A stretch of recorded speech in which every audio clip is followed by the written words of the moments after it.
You solemnly swear to the truth, the whole truth, and nothing but the truth, and only that? I do. Thank you. Please have a seat. Mr. Pius, whenever you're ready. Thank you. Thank you, the court. Do you need a moment? Yeah, it's the first time I've seen Kaylee or Casey in a week.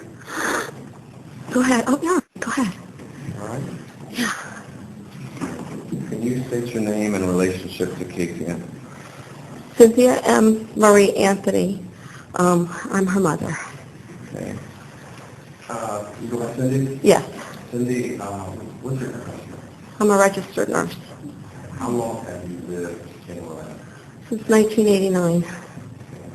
And how long has Casey lived in Orlando? Since 1989. Okay, so what age was she when she moved here? She was 3. It was just before her 4th birthday. So is it fair to say that she has ties in Central Oh, Florida? absolutely. All her friends are here. Okay. Cindy, when was the last time you saw Kaylee? Well, I thought it was June the 8th Okay, why do you say you thought it was June? because I was adamant it was June the 8th up until last evening when it was brought to my attention by the deputies that it could be June the 15th, Father's Day. Okay. And what makes you believe now it's June 15th? I know for a fact it's June 15th because the little video clip that was shot that's playing over and over again with her reading Supper Time for Frida Fuzzy Paws, I shot that when she was visiting my father.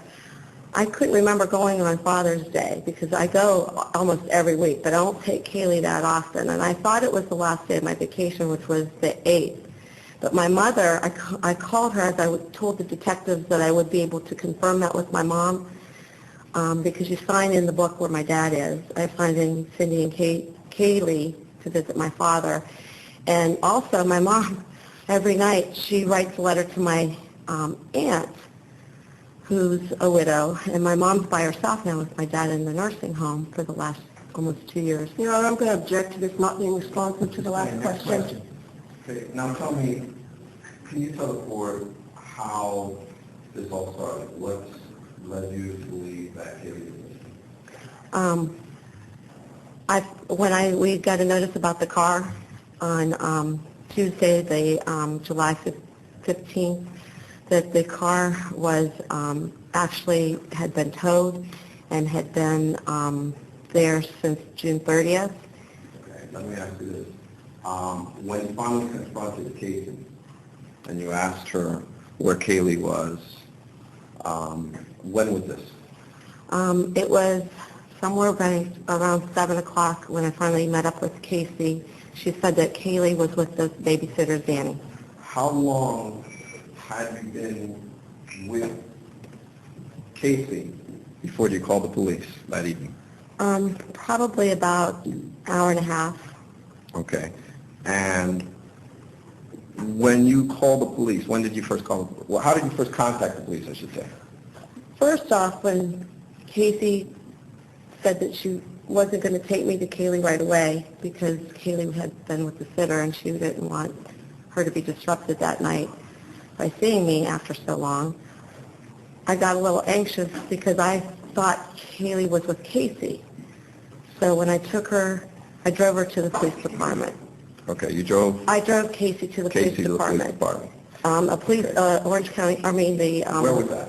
on Pershing Road, close to my home. I just drove over there. I thought they would be open 24/7. I'm stupid. I didn't realize they closed at 5. Okay. Did she attempt to get out of the car? Or No, something like that? absolutely, because I told her, tell me where Kaylee is, or I'm going to go to the police. She said, she's with Danny. Do what you want. And did you try and make further contact with the police after that? Yes, when I found out that they were closed, I dialed 911 from their parking lot. Okay.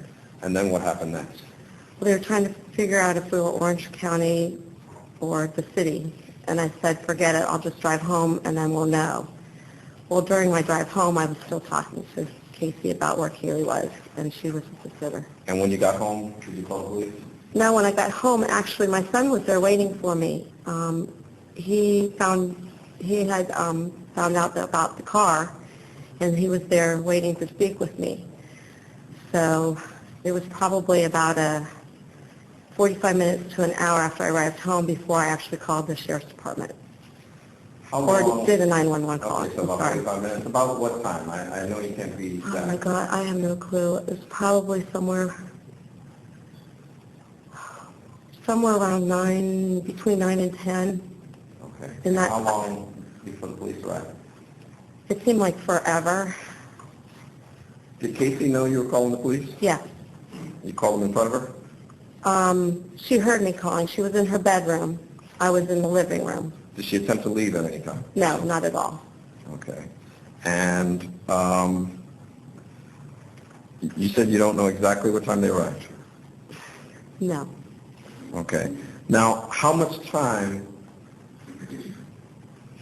after that and before the police got did you have to speak with Casey about your granddaughter's experience? Hardly any time at all. I probably had minutes to speak with her. And when the police arrived, did they separate you or? Absolutely. I was waiting for them in my garage. My son was with her in her room. And when they came, as soon as they came, we were separated. And did you have any contact with her alone from that point on? Maybe a few minutes here or there. Okay. Did they take Casey anywhere? Later, earlier in the, well, when you say at night, it was into the morning, you know. So probably, they took her several times, they took her away a couple times. I didn't know because I was in the house. So I know they had her in the cars with them. I can't say the exact time and how many times they took her, but they did have her several times. Did you have much opportunity to speak with her alone? No, I did not.